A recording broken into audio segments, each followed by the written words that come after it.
This morning, I took a few moments to read a powerful essay written by our former President Barack Obama about how we can make this moment a turning point for real change in our country. We all need optimism. I felt hopeful and inspired in a way that I hadn't for a while. Then I joined a call with my fellow governors a couple hours ago with the current administration, and it was deeply disturbing. Instead of offering support or leadership to bring down the temperature of protests, the president told governors to put it down or we'd be overridden. He said governors should dominate protesters or you'll look like a bunch of jerks. That's what he said to the nation's governors a couple hours ago. He repeatedly and viciously attacked governors who are doing everything we can to keep the peace while we're working to save lives in a once-in-a-generation pandemic. Now, I generally don't discuss what is said on those calls, regardless of how outrageous some of it is.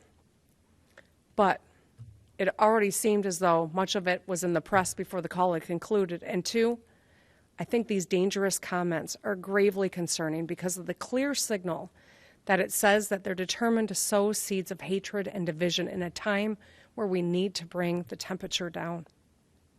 I fear that it will only lead to more violence and destruction, and we must reject that way of thinking. This is a moment that calls for empathy and humanity and unity. This is one of the most challenging times in our nation's history, but as Americans, we have to remember that the enemy here is racial injustice, not each other. Governor Whitmer would be dismayed at the president telling governors to do their job. It is their responsibility to police their streets. They have the police power embedded in the Constitution. They have quite clearly, many of them, failed to do their job. Look at the scenes we have seen. And it's gotten to the point where today the president has said, enough is enough. You know, there are tools I can use, namely deploying National Guard, many others that Steve cited one, the Insurrection Act. It's one of the tools available. Whether the president decides to pursue that, that's his prerogative. Right now, we're looking at a focus on the National Guard. That's where it currently stands.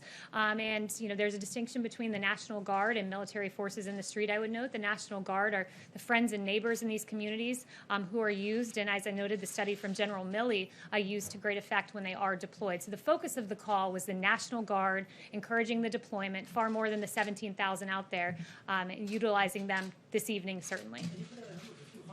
Would you like to see 100,000 National Guard on the street or 200,000 right now? I won't put a number on it. I think it's incumbent on governors to look at the situation. You know, a case in Texas might not merit the same thing as, you know, New York City. So he's encouraging the governors to up those levels, but there's not a specific number that he has in mind.